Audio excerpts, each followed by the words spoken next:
Você não ganha? Diz que foi Santa Helena, mãe do imperador Constantino, que trouxe. Ah, claro. Eu nem sabia que ela Agora sumiu. chamava primeiro. Mas vou parar, não vou responder mais não. Os pedaços da cruz foi ela também. Você não viu? Eu vou parar. Já, o último comentário, eu já falei para a menina, faz de Cristo. Falando do carrinho lá que parece o... Ela parou justamente na vaga ali no Putin e largou o carro que ela mostrou.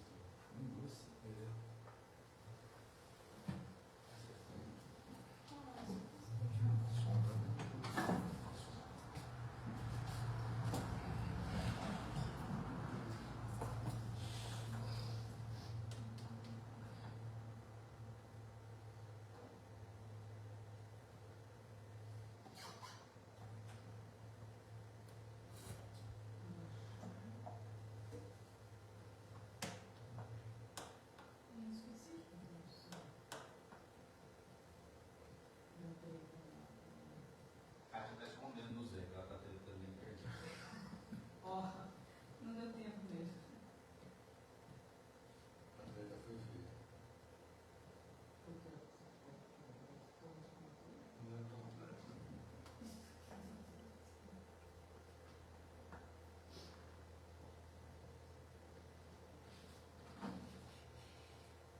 Bom dia para todo mundo. Meus queridos irmãos, queridas irmãs, com grande alegria, eu acolho a todos aqui na nossa capela. Sejam todos bem-vindos. Vamos com muita fé, com muita alegria, nós que aqui estamos, nossos irmãos e irmãs de casa, iniciar mais essa Santa Missa cantando. Minha vida tem sentido cada vez que eu venho aqui e te faço meu pedido de não me esquecer de ti. Meu amor é como este pão que era trigo que alguém plantou, depois colheu.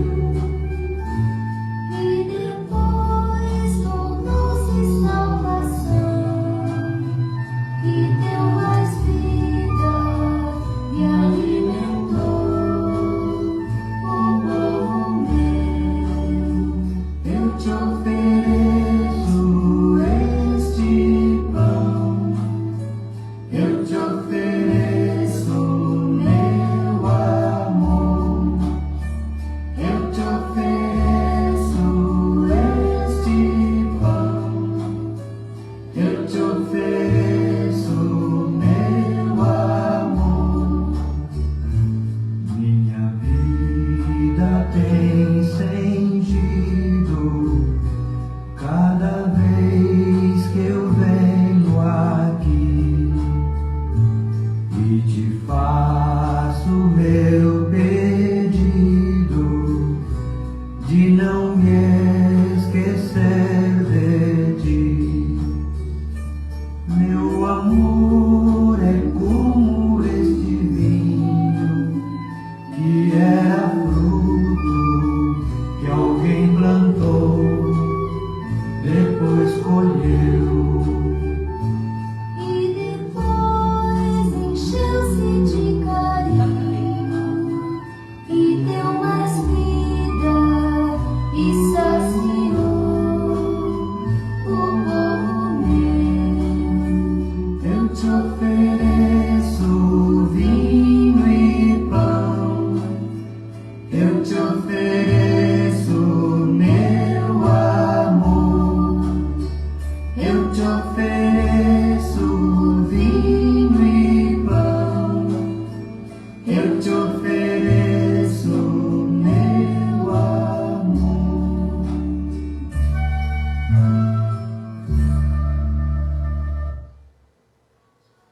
Em nome do Pai, e do Filho, e do Espírito Santo. Amém. Que a graça do nosso Senhor Jesus Cristo, o amor do Pai e a comunhão do Espírito Santo esteja sempre conosco. Bendito seja Deus que nos reuniu no amor de Cristo. Estamos todos aqui reunidos hoje, nessa manhã de domingo, em torno do amor e da presença do nosso Deus, esse Deus que se faz presença no meio de nós, que caminha conosco, esse Deus que é todo amoroso e a quem nós chamamos de Pai. E por muitas vezes não correspondermos a esse amor, não sermos bons filhos para Ele, é que devemos reconhecer as nossas falhas. E no início da nossa celebração eucarística é sempre um momento importante para a gente fazer um exame de consciência e nos questionar. Será que nós estamos sendo bons filhos para Deus? Os filhos que Ele espera que nós sejamos? Bons seguidores de Jesus? Será que estamos seguindo os passos do nosso irmão Jesus? Fazendo como Ele fez? Agindo como Ele agiu? Pensando como Ele pensou? Enfim. Se estamos aqui hoje, quer seja presencialmente ou virtualmente, estamos com o mesmo coração e o mesmo espírito, que deseja ser transformado e se assemelhar a Jesus. Então vamos no início dessa missa fazer um exame de consciência, especialmente visando essa semana que passou, e nos questionando ao que nós fizemos e poderíamos ter feito diferente. O que nós poderíamos ter feito um pouco mais de dedicação, de amor, de cuidado, de zelo. O que nós poderíamos ter dito de uma forma diferente, abordado de um jeito diferente. Vamos colocar tudo isso diante de Deus e firmar um propósito de tentarmos melhorar como pessoas. Então, fechando os olhos, vamos nesse momento aquietar o nosso coração, aquietar a nossa mente, os nossos pensamentos, as nossas preocupações, que todos nós as temos, faz parte da vida, mas que diante de Deus nós possamos colocar tudo isso de tal forma a sentir que Deus também está junto de nós. Nós não enfrentamos nada sozinho, nem as coisas boas e nem as ruins. Deus sempre está conosco. Então, colocando aquilo que existe de bom em nós, como graça de Deus, e aquilo que ainda precisa ser melhorado, peçamos perdão a Ele, por muitas vezes não correspondermos ao seu amor.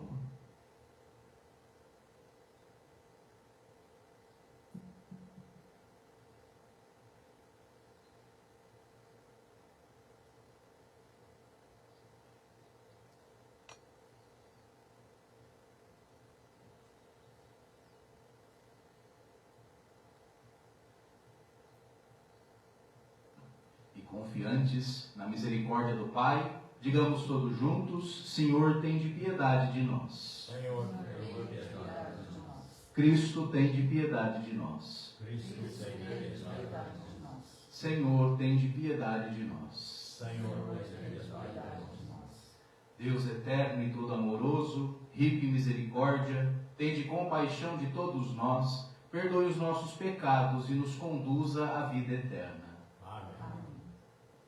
E uma vez perdoados, alcançados pelo amor do nosso Deus, pela sua misericórdia, vamos agora colocar diante dele os nossos pedidos e as nossas intenções. E de um modo sempre especial, os nossos agradecimentos. Então, antes de pedir qualquer coisa a Deus, vamos agradecer. Agradecer pela nossa vida, pela nossa família, pelas nossas amizades, pela nossa comunidade. Enfim, agradecer a Deus por estarmos aqui, juntos, não é? E se alguém tiver alguma intenção para a gente rezar junto, esse é o momento.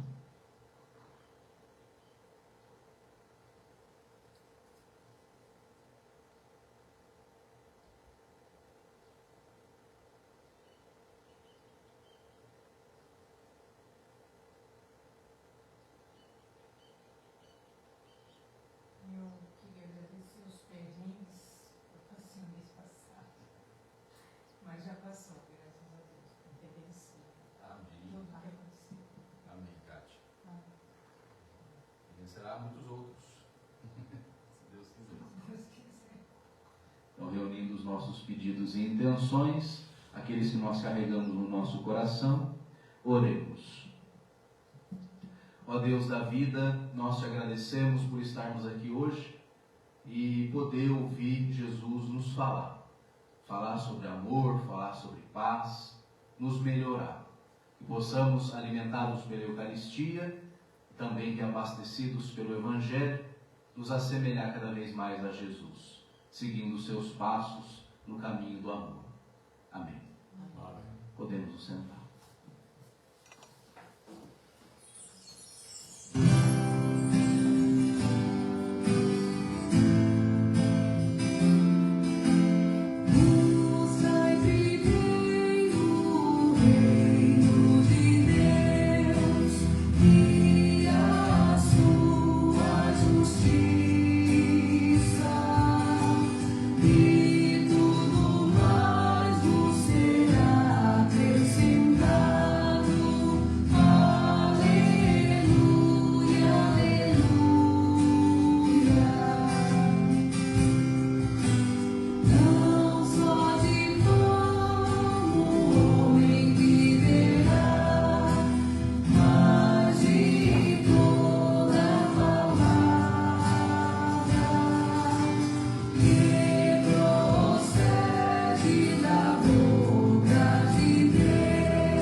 Muito bem, hoje nós vamos refletir juntos o Evangelho de Mateus, no capítulo 9, diz assim: Naquele tempo, tendo partido daí, Jesus viu um homem chamado Mateus, sentado na coletoria de impostos. Jesus lhe disse: Siga-me. Levantou-se, então, e seguiu a Jesus. Ora, aconteceu que Jesus estava em casa, sentado à mesa. Chegaram então muitos outros cobradores de impostos, amigos do tal Mateus, e sentaram-se à mesa com Jesus e seus discípulos. Vendo isso, alguns fariseus que também estavam ali, perguntaram aos discípulos de Jesus: Por que o mestre de vocês come entre os cobradores de impostos e os pecadores? Jesus então respondeu: Não são os sãos que precisam de médico, e sim os que estão doentes. Vão e aprendam isto: misericórdia é o que quero, e não sacrifícios. Porque eu não vim chamar justos, e sim pecadores. E essas são para nós hoje palavras de salvação. Glória a vós, Senhor. Muito bem. Então nós encerramos o tempo da Páscoa, né, com a celebração de Pentecostes, refletindo o que significa dizer que Jesus foi, mas o Espírito de Deus ficou. Né? E agora na liturgia a gente volta ao chamado tempo comum, ou seja, as leituras correm comumente sem nenhuma celebração especial. E hoje, na leitura do Evangelho, vocês ouviram Jesus chamando um de seus discípulos. Então a gente volta lá para trás agora na liturgia para lembrar como foi Jesus convocando os seus primeiros seguidores, os seus primeiros discípulos. E é interessante a gente pensar que os evangelhos chamam a atenção, eles nomeiam vários discípulos de Jesus, né? Mulheres inclusive, a gente já conversou sobre isso, né? E aqui Jesus se diferencia dos mestres de sua época, tá certo?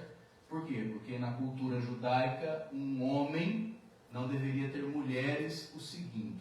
O papel da mulher era outro, né? Que era basicamente ficar em casa servindo ao marido. E no movimento de Jesus, no movimento inaugurado por Jesus, as mulheres têm um papel fundamental, o papel de discípulas, daquelas que vão não apenas segui-lo, mas imitá-lo. fazer igual a ele. E aqui Jesus não faz distinção de mulher entre mulher e homem. Perfeito? Então olha que interessante. Jesus, então, só recapitulando, quando Jesus inicia a sua vida pública, lá próximo dos 40 anos, a gente pensa que é próximo dos 30, né? A gente já conversou sobre isso. Isso é um erro de datação. Jesus começou sua vida pública já próximo dos 40 e morreu já beirando os 40 anos. Tá? O que naquela época já era considerado a velhice do homem. A média de vida ali era no máximo 50 anos estourando. Já era considerado um ancião. Então Jesus já morre no que naquela época era considerado um homem na sua idade madura. Hoje é diferente. Hoje a nossa estimativa de vida mudou. Então Jesus ele começa a sua vida pública num tempo muito diferente, já num tempo alto, digamos assim. Não começa jovenzinho, não. E Jesus convoca então alguns seguidores para que comece então a sua missão pública. E Jesus faz isso depois de um acontecimento na vida dele, que é o seu o quê? Batismo. Nós vamos conversar mais próximo da festa de São João, não é? A festa junina aí. Aí a gente lembra lá do São João Batista e por consequência lembra também do batismo de Jesus. Jesus começa a sua vida pública depois do batismo. Ou seja, ele é batizado por João, depois disso ele rompe com João Batista, porque ele percebe que esse reino que o João Batista anuncia, e esse Messias que o João Batista anuncia, não vai chegar, não vai vir, já está. E cada um de nós, de uma forma ou de outra, somos responsáveis por isso. Por isso que Jesus se coloca no lugar do Messias e nos dá também essa missão messiânica de anunciar o reino de Deus. Isso é uma coisa extremamente nova naquele tempo, né? E para muitos até hoje, os judeus até hoje estão esperando o tal do Messias chegar. Pode esperar sentado, e não vai vir Messias nenhum. Não é? E de vez em quando eles acham que o Messias chegou, e é sempre um mais louco que o outro, né? Mas, enfim. Então olha que interessante, Jesus começa a sua vida pública, e ele não começa sozinho. Ele já traz consigo alguns discípulos de João Batista. Isso está bem claro no Evangelho de João, né? Jesus já traz consigo alguns discípulos de João Batista. E depois, quando ele está em Cafarnaum, acontece essa passagem aí, que é narrada por alguns evangelistas. Quais? Mateus, Marcos e Lucas. Narram essa convocação de Jesus para um discípulo especial, que é Mateus. Embora algumas Bíblias tragam o nome Levi, mas dá no mesmo, tá? Mateus e Levi é a mesma pessoa. Perfeito? Por que é que os evangelhos dão ênfase nesse chamamento e não em outros? Por exemplo, nos evangelhos também aparece quando Jesus chama Pedro e o seu irmão. Também consta no evangelho. Mas nem todos os discípulos mostram Jesus como foi o chamado. Só dá a lista dos nomes. Mas Mateus é um.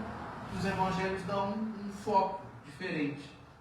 Colocam ali. Por que será? Não é sem motivo. Porque muito provavelmente Mateus, ou Levi, foi o discípulo que mais causou polêmica quando Jesus chamou ele para o seu grupo. Porque veja, os outros discípulos, pelo que nos consta, eram homens comuns, mulheres comuns, que compartilhavam de Jesus, com Jesus, inclusive a classe social. Por exemplo, Pedro era pescador. Os irmãos, filhos de Zebedeu, a mesma coisa. E até mostra que esses irmãos, eles eram meio que adeptos de um grupo, não é? Que era chamado de zelotas naquele tempo. Era um pessoal radical. Ou seja, era um grupo, eram pessoas que conviviam com Jesus e compartilhavam com ele, inclusive as mesmas revoltas. Em outras palavras, era gente igual a Jesus. Perfeito? Compartilhava da mesma classe social, eram camponeses ou pescadores, e compartilhavam também das mesmas revoltas contra Roma, por exemplo. Só que quando chega nesse discípulo aí, esse tal Levi, a coisa muda. Por quê? Porque esse Levi, segundo os evangelhos, o que ele era? O que ele fazia? Cobrador de impostos. Tinha uma vida mais abastada. Exato. Esse Mateus, ele pertencia a um grupo muito seleto de judeus que trabalhavam para Roma, na função de cobrar impostos.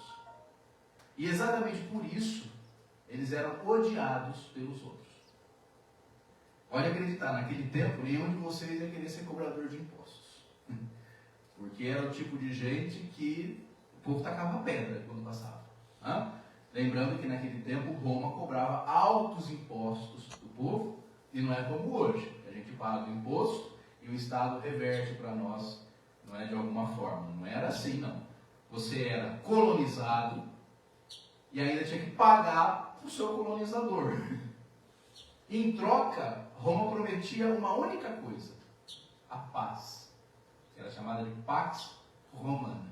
Então Roma dizia assim: paga os seus impostos e nós garantiremos para você a paz. Ou seja, não vamos deixar que nenhum outro povo invada aqui. Vocês vão ser escravos só da gente, só. Pode ficar tranquilo. Exato. Mais ou menos isso.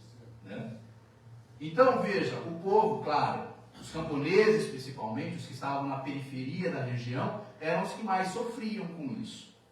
Porque além de trabalhar em terras que não eram as suas, era arrendamento de terra, ele ainda tinha que tirar dali uma pequena parcela para a sua família, para a subsistência da sua família, mas também pagar o dízimo. E não apenas a Roma, mas também ao Templo de Jerusalém.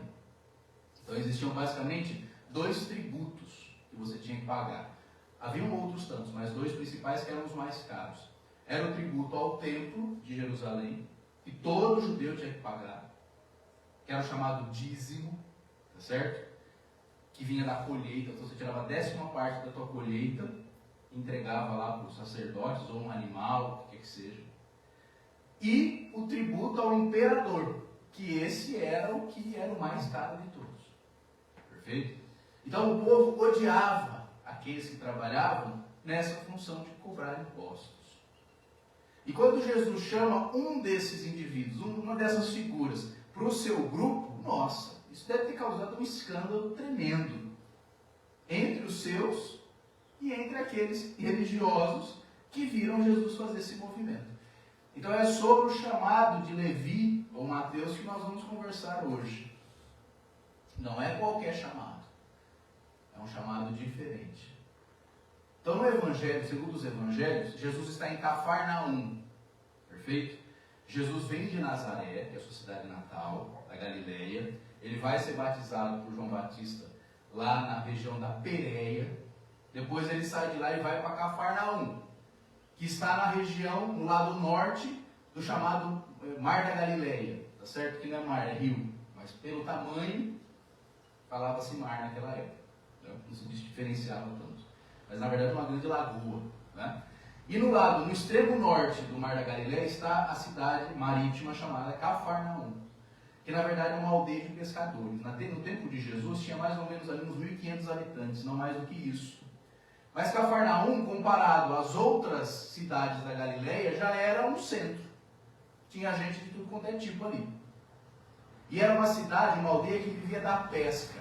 É em Cafarnaum que Jesus vai chamar também Pedro. É lá também. Lá que ele convoca, né, os seus primeiros seguidores. Entre eles esse tal Mateus. Quando Jesus chama Mateus para o seu movimento, é claro que o Evangelho faz um resumo, uma síntese, né? Para que Jesus chamou e a pessoa de imediato largou tudo e seguiu ele. Isso é uma forma de falar, certo? Jesus não era nenhum hipnólogo, não, né? Hipnotizava as pessoas e aí a pessoa virava um zumbi e já largava tudo e seguia ele. Embora o texto dê essa impressão, é só um resumo, é uma síntese. A verdade é que Jesus conseguiu, com a sua pregação, tocar aquele cara lá que trabalhava na coletoria de impostos. E esse homem começa então a frequentar o grupo de Jesus. Em determinado momento, Jesus está à mesa com esse cobrador de impostos, com os seus discípulos e alguns fariseus. E aí esse Mateus, esse Levi, chama outros amigos dele que também são coletores de impostos. ó, vem conhecer esse cara aqui.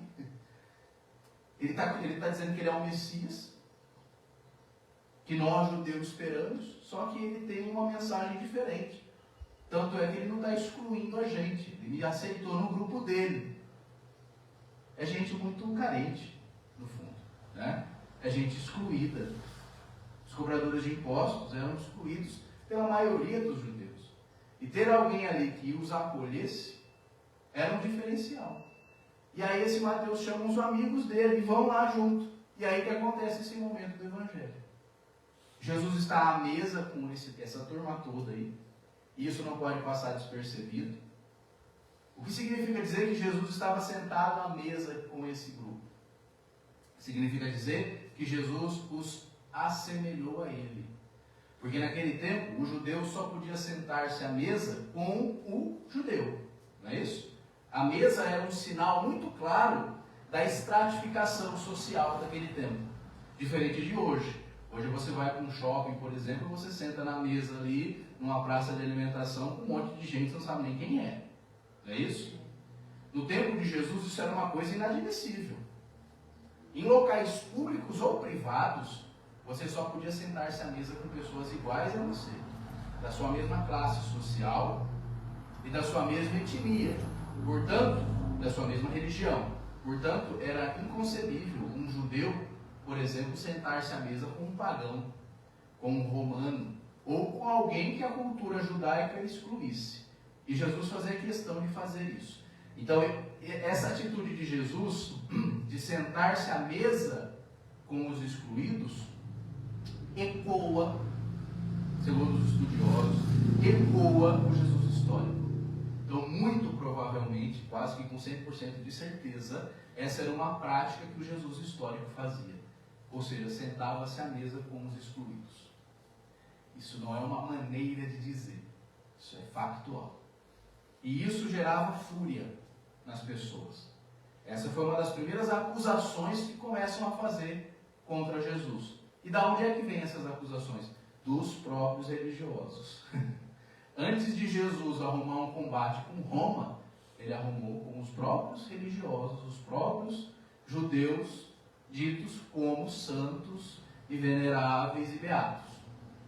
Que naquele tempo estavam todos sob o mesmo guarda-chuva do farisaísmo. É isso? Então quem era o fariseu no tempo de Jesus? Era o judeu piedoso, aquele que estava dedicado a ensinar sobre as coisas de Deus. Era o equivalente hoje a um catequista, sabe? Alguém que entende, supostamente, das coisas de Deus e qual é a vontade de Deus. E esse grupo dos fariseus também caminhava com Jesus, claro que parte deles, né?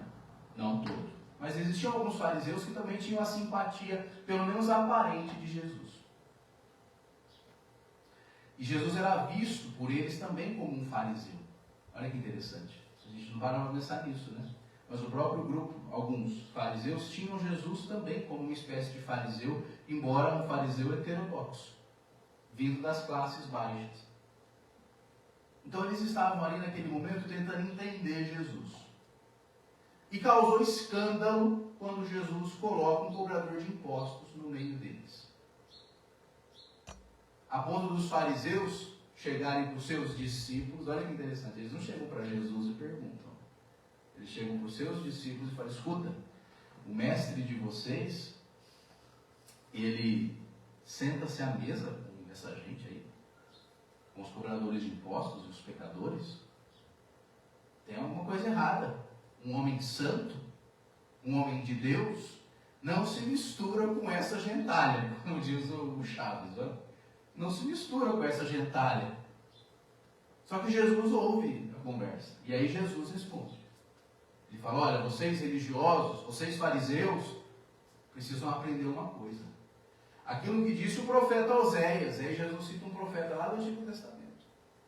Como quem está querendo dizer, vocês não são experts? Vocês não são teólogos? Vocês não são doutores? Então vamos falar de Bíblia. Vocês viram o que disse o profeta Oséias? Que Deus gosta não de sacrifícios, mas do que? Misericórdia. Isso é uma frase de um profeta lá do Antigo Testamento. Deus diz pela boca de Oséias: não gosto de sacrifícios, gosto de misericórdia. E aí Jesus dá uma resposta muito bonita para esse fariseu. Ele diz assim: eu não vim para aqueles que estão na conta de sãos, porque o são não precisa de médico. Eu vim para aqueles que estão na conta de doentes. E não só doentes físicos, mas principalmente doentes espirituais, doentes sociais, porque existe também doenças sociais, doenças entre aspas, né, que excluem, que marginalizam. Então ele inclui no seu grupo os excluídos, todos os excluídos. Não é só os excluídos do ponto de vista das doenças físicas, como ele faz também. Por exemplo, os leprosos, ou os doentes mentais, que naquele tempo eram chamados de possessos pelo demônio. Todos esses Jesus inclui no seu grupo. Perfeito? Mas não apenas esses. Os excluídos sociais também, políticos também. Então ele inclui os cobradores de impostos. Porém, com isso, veja bem, aqui que está o detalhe. Com isso, Jesus não está legitimando a coletoria de impostos. Ok?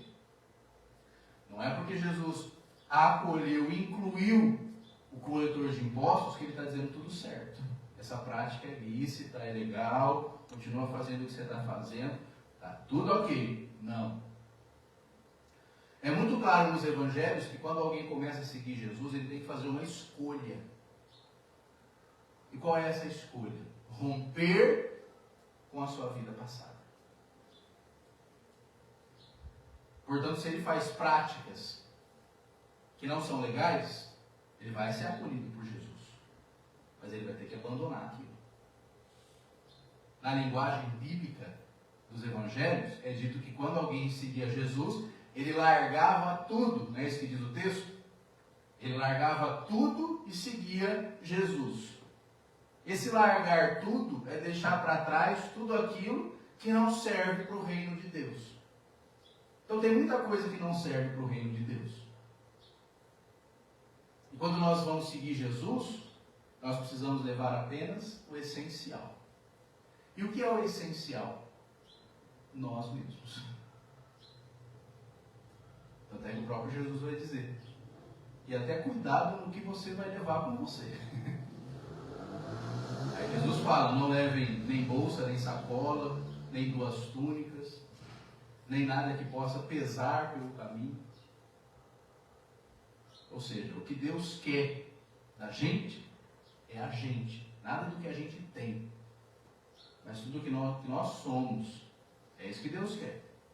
E é por isso que Jesus diz: e portanto se esforcem para passar pela porta estreita. Porque para passar por uma porta estreita, eu preciso ir deixando, não é, de lado tudo aquilo que eu carrego. É igual quando você vai passar na porta lá do banco, não é? Aquela porta giratória, não é isso? Você vai passar detector de metal. O que você tem que fazer? Você vai tirando carteira, chave, vai botando lá, só passa o corpo, você ainda passa meio assim, né? Será que vai apitar? É mais ou menos essa ideia. Se fosse hoje, nós poderíamos trocar a porta estreita pelo detector de metal. Tirar tudo. Só passa você. Mas nada do que você tem. Então, muito provavelmente, o que aconteceu? Esse grupo de cobradores de impostos que começaram a seguir Jesus, assim como os outros, tiveram que deixar as suas profissões para se dedicar inteiramente ao reino. E isso deve ter causado uma fúria também muito grande nos próprios romanos. Quando ficaram sabendo que um homem estava tirando pessoas da coletoria de impostos. Porque Jesus é muito claro nos evangelhos ao dizer que não é lícito pagar tributo a César. Esse tributo não é lícito. Então Jesus é alguém que se coloca contra isso, contra essa prática. Porque é uma prática que não devolve nada para a população. Perfeito? Não vamos confundir, hein? Nós estamos falando do imposto daquela época, que não revertia nada para ninguém. Quando Jesus é questionado sobre isso, implicitamente ele vai dizer que não se deve pagar impostos. E segundo o Evangelho de Lucas, essa é uma das acusações que pesou sobre Jesus. Então Então, se Jesus é contra isso, ele não ia aceitar no grupo dele alguém que continuasse com essa prática. Então, com certeza, ele deve ter chegado em Mateus e falado: olha, você pode me seguir, mas você vai deixar isso aí para trás. Aí Mateus então cai na conta de que aquela prática não era lícita do ponto de vista do reino de Deus, porque Deus é contra aquilo que explora o ser humano. Só politicamente? Não. Também religiosamente. E é isso que ele diz para os fariseus: vocês precisam entender uma coisa, Deus não gosta de sacrifícios. Antes de começar a celebração, a gente estava conversando aqui sobre essa ideia religiosa que ainda paira na cabeça de muito cristão de que Deus gosta de sacrifício. E que quanto mais eu me sacrifico para Ele, não é isso? Para obter determinada graça ou determinada cura, melhor é. Então eu vou e eu esfolo meu joelho nas escadarias aí, a gosto do consumidor. Né? Tem para todo gosto. Tem a escadaria que Jesus subiu, tem a escadaria da Penha, tem a rampa da Aparecida, o que não falta é isso. E aí eu vou lá, não é? Eu me rastejo, eu me esfolo. Isso quando eu não esfolo meu bolso, que é o que eles mais querem. Né? Mas na falta de poder esfolar o bolso, eu vou esfolar o meu corpo e de alguma forma, através desse martírio auto-infligido, Deus vai olhar para mim e vai dizer: olha só, que fé dessa pessoa. Que filho que tem fé. Que orgulho. Vou conceder a ele a graça que ele quer alcançar. Jesus já está dizendo para os fariseus: cuidado com isso. Cuidado com essa ideia de que Deus gosta de sacrifícios. Deus não é um vampiro que gosta de sangue. Deus não é o Conde Drácula que gosta de chupar sangue. Não é um sádico que gosta de ver os seus filhos sofrer. Já não basta o sofrimento inerente à vida, a gente vai ter que se auto-colocar mais sofrimento? Não basta? Não basta as desgraças da vida, as doenças, as covides, as guerras? Eu ainda vou ter que me rebentar? Que Deus é esse, hein, gente? Digo para vocês, é o Deus dos religiosos, desde o tempo de Jesus. Que diante de um ato de misericórdia que Jesus fez, que foi acolher alguém que era visto como um pecador, e tratá-lo como igual, e sentá-lo para comer na sua mesa, diante de um ato de misericórdia e de bondade, e quem está acostumado com essa coisa do Deus vampiro, olha para isso e faz o quê? Ao invés de se alegrar e dizer: poxa, olha lá, que bacana, aquele homem que realmente vem da parte de Deus, olha o que ele está fazendo, ele está acolhendo o outro, está chamando o outro para comer na mesa dele. Não, isso suscita raiva. É igual quando os religiosos veem, por exemplo, alguma comunidade acolhendo pessoas LGBT. Ao invés de se encherem do amor de Deus e falarem: poxa, olha que bacana, né? Olha como a gente está evoluindo, está acolhendo as pessoas que não se enchem de raiva e de ira e apontam o dedo e falam: você é um gaysista, você é enfim, é um herege, é um blasfemo. Mudou alguma coisa de 2000 anos para cá? Mudou nada. É que naquele tempo eles faziam isso em nome do Deus do Antigo Testamento, que era Javé. Hoje os cristãos fazem em nome de Jesus. Mas não mudou nada. Então a gente precisa se perguntar isso. Quando eu reconfiguro a minha mente a entender que Deus não gosta de sacrifícios, mas de misericórdia, eu, diante de um ato de amor e de misericórdia, eu não faço nada a não ser me encher de graça e de compaixão e dizer: poxa, que bacana isso. Não importa se pertence ao meu grupo ou não. Não importa se vai na minha igreja ou não vai. Não importa se acredita em Deus ou não acredita. O ato fala por si mesmo. É o que diz Jesus. Nós conhecemos a árvore pelo fruto. Não é pelo lugar que ela está. Eu não sei se uma árvore é boa ou não só porque ela está plantada em determinado lugar. Eu sei pelo fruto que ela dá. E isso na cabeça dos religiosos é uma coisa incompreensível até hoje. Se você não participa da minha igreja, nem o ato de bondade que você faz eu reconheço. Nem o ato de bondade. Então perceba como que a religião ela divide a gente. Não é? Ela divide o ser humano entre salvos e condenados. E a partir do momento que ela te dá um carimbo de condenado, você está lascado. Ninguém pode fazer mais nada por você. O máximo que eu vou fazer é rezar. Não é isso? O máximo que eu faço é orar. E se acham santos, salvos. E aí Jesus causa um escândalo tremendo ao dizer, olha, vamos fazer o seguinte, quem dá a última palavra sobre esse assunto é Deus. Deus é que vai saber se alguém vai ser salvo ou vai ser condenado. E ele já dá a dica, hein? No final, todo mundo vai ser salvo, porque Deus é amor. Então, o que Deus espera de mim? Que eu não julgue ninguém, para não ser o quê? Julgado. Que eu não condene ninguém, para não ser condenado. E que em relação àqueles que a sociedade exclui, seja lá pelo motivo que for, pode ser por motivos legítimos, ou pode não ser, pode ser por puro preconceito. Independente disso, eu preciso entender que ali está um ser humano, que é filho de Deus e que é meu irmão. Ele pode estar no erro, ele pode estar no engano, ele pode estar fazendo coisas erradas. Mas o que cabe a mim fazer não é jogar pedra. Pelo contrário, é tentar trazer ele para onde? Para a minha mesa. Quem faz isso, hein? Porque não é simplesmente chegar e dar um toque. Você está cobrando impostos aí, isso está errado, viu? É trazer o cara para a minha mesa, para sentar comigo, para compartilhar da minha intimidade, porque talvez aí, e só aí, é que eu mudo a pessoa. Porque ninguém muda os outros com discurso, eu tiro isso da cabeça. Ninguém muda os outros com discurso, com briga, com argumentação. Não muda. É o que o Celso falou mais ou menos no início da missa.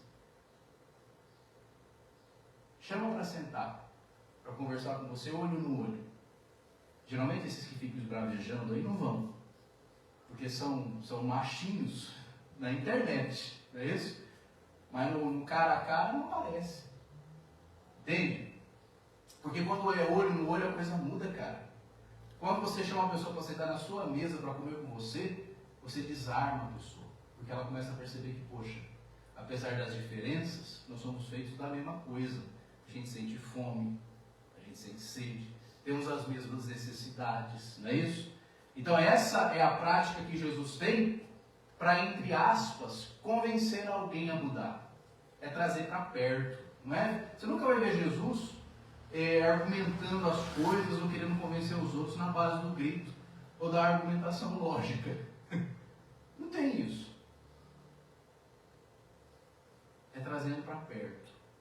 Por isso que em determinado momento no Evangelho, ainda dentro desse contexto de chamamento dos discípulos, alguns chegam para Jesus e falam, Senhor, onde moras? E aí ele não fala, mora ali, vai ali, vira ali, desce. Fala, vem e vê. Ou seja, chega perto, anda comigo, que você vai ver quem eu sou. Quando a gente entende isso, a gente deixa de se preocupar com bobagens. Essa é a verdade. Só assim que a gente consegue tocar as pessoas, é trazer elas para perto. Foi o que Jesus fez com Mateus. Agora, os religiosos ali ficaram enraivecidos. Imagina, você só tem que chamar para perto quem pensa como você pensa. Quem tem o mesmo time de futebol que o seu e o mesmo partido político que o seu. Aí você chama para a tua mesa. Se não tiver, você exclui. Isso é muito triste. E nós vivenciamos isso há pouquíssimo tempo. Pessoas que pensavam diferente da gente do ponto de vista político, não bastava pensar diferente. Teve que dizer, olha, eu não quero que você saia daqui perto de mim. Não é? Está chegando de novo. Pois é. Parou. Verdade, né? Só deu uma esfriada só. Agora vai voltar com toda a força. Tem a Copa, para dizer. E às vezes você falava para a pessoa, escuta, mas tem tanta coisa que aproxima a gente, por que a gente vai focar só no que divide? Mas não, aquilo basta, aquele é o fator de divisão. E Jesus nos mostra que nada tem que nos dividir. Nem Deus, é o que ele está dizendo aí, nem Deus tem que nos dividir. Deus é pai de todo mundo, não é? gente se divide então com essas coisinhas. Infelizmente tem gente que é assim. E aí a gente vai fazer o quê? Vai respeitar, não é? Não quer. Pronto, sem problemas. Mas essas pessoas precisam botar a mão na consciência dela. Não é isso? Tem muito mais coisas que nos unem. Muito mais coisas que nos unem. Não adianta. Mas aí Jesus também nos dá a dica do que fazer, né? Quando você quer. Quando dois não quer, quando dois não... Quando um não quer, os dois não brigam. Exato. Então aí sacode a poeira da sua sandália, abençoa, né? Fica com Deus e tchau. E assim funciona. Porque também no Evangelho, em determinados momentos, Jesus pede decisão que a pessoa não faz. Não é? Lembra daquela passagem do jovem rico, que quer seguir Jesus, mas Jesus diz para ele, não com essas palavras, mas olha, você está carregando coisa demais aí, cara. Você não precisa de tudo isso não para o reino. Então se desapega disso primeiro. E aí ele fala, não consigo. Quer dizer, eu já criei uma simbiose com o que eu tenho e se desfazer disso é demais. Tem gente que já criou uma simbiose com o político de estimação. Tem gente que já criou uma simbiose com a religião que ele vai, com a igreja que ele vai, com o pastor que ele vai. Ele está simbiotizado. Né? É um zumbi. Aí Jesus fala, tudo bem, vai em paz. Vai comigo, você não vai andar. Por quê? Para andar comigo, tem que se desfazer daquilo que não é essencial. Tem que olhar o outro pelo que o outro é, pelo ser humano que ele é. Não pelo partido que ele vai ou pela igreja que ele frequenta. Mas, olha, a gente está tão longe disso, né? Que às vezes falar dessas coisas parece uma utopia, né? Parece um romance. Por isso que o mundo está indo para onde está indo. Tá bom, gente? Deu para entender um pouquinho sobre o que significou, então, portanto, esse chamado que Jesus fez para Mateus? Esses Mateus causando polêmica. Desde sempre. Eu tenho pé. Mas eu não sou cobrador de impostos. Pede o Pix. Só pede o Pix. Você vê? Vamos todos juntos. Cremos em Deus, Pai e Mãe, todo amoroso. Cujo amor recebeu o rosto humano em Jesus de Nazaré. Cremos no Espírito que faz novas todas as coisas e liberta-nos de toda forma de escravidão. Cremos na inspiração das mulheres e homens profetas de outrora e do nosso tempo, na inspiração das artistas e poetas e de toda pessoa de boa vontade. Cremos na justiça e na paz, no comprometimento com o próximo e com a Mãe Terra, no acolhimento a toda pessoa, sem discriminações ou julgamentos. Cremos na partilha, na vida comunitária, no pão para todos, na bondade de Deus, na humanidade de Jesus e no reino de agora e no que há de vir. Amém. O Senhor esteja conosco. Ele está no meio de nós. Corações ao alto. Nosso coração é Deus. Demos graças ao Senhor, o nosso Deus. É nosso Deus, nossa salvação. Em nome do Mestre Jesus, de seu amor inclusivo, como irmãos e irmãs, povo, gente do caminho, nos reunimos ao redor da sua mesa e fazemos a memória da sua vida e da sua mensagem de amor, libertação e salvação. Por isso, em teu nome, pedimos a Deus, Pai e Mãe, todo amoroso, que abençoe este pão e este vinho, derramando sobre eles o vosso Espírito. Na noite em que ia ser entregue, enquanto ceava com seus amigos e amigas, Jesus tomou o pão, deu graças, o partiu e o entregou, dizendo: tomai todos e comei. Isto é o meu corpo, que por amor será entregue a cada um de vós. Fazei isto em memória de mim.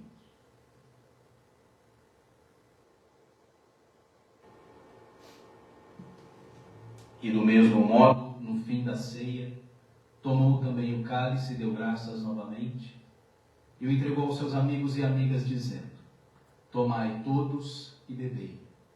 Este é o cálice do meu sangue, o sangue da nova e eterna aliança, que será derramado por vós e por todos para a remissão dos pecados. Fazei isto em memória de mim. E tudo isso é mistério da fé. Anunciamos, Senhor, a vossa morte e proclamamos a vossa ressurreição. Vinde, Senhor Jesus. Vamos dar as mãos e rezar com muita fé a oração que o próprio Jesus nos ensinou. Pai nosso, que estais nos céus, santificado seja o vosso nome. Venha a nós o vosso reino. Seja feita a vossa vontade, assim na terra como no céu. O pão nosso de cada dia nos dai hoje. Perdoai as nossas ofensas, assim como nós perdoamos a quem nos tem ofendido. E não nos deixeis cair em tentação, mas livrai-nos do mal. Amém. Que a paz do nosso Senhor Jesus esteja com cada um de vocês. O amor de Cristo nos uniu. Saudemos com o abraço da paz.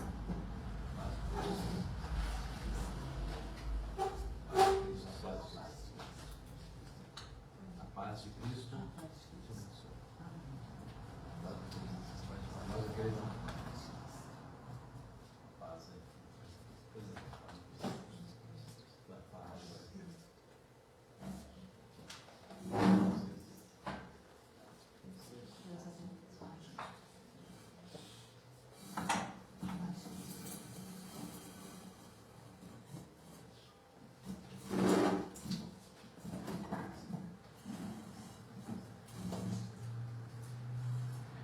Felizes somos nós, os convidados para esta ceia santa, a ceia do Senhor. Eis aqui Jesus, eis o Cordeiro de Deus, que tira o pecado do mundo. Senhor, não sou digno de entreis em minha morada, mas dizei uma só palavra e sereis salvos. Que o corpo e o sangue de Cristo nos guardem para a vida eterna. Amém.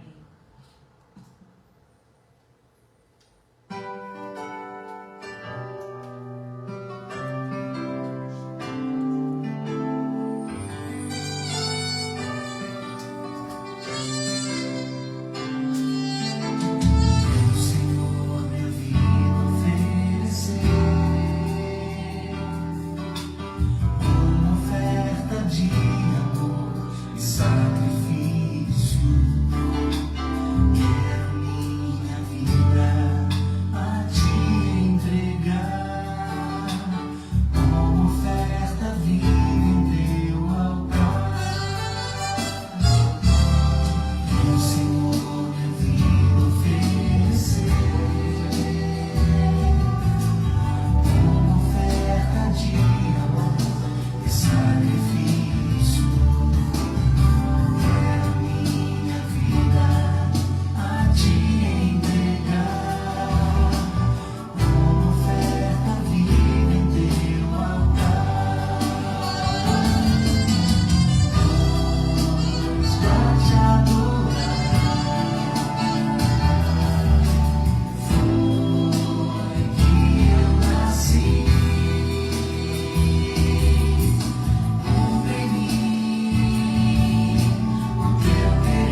E de amor, que possamos renovar nossas forças, as nossas energias e direcioná-las, todas elas, para o amor e para o acolhimento ao nosso semelhante, independente de quem seja, independente de gostarmos ou não do que ele faz, do que ela faz, de concordarmos com a sua vida, que possamos trazer essas pessoas para mais perto de nós, para que elas possam ver em nós o rosto de Jesus.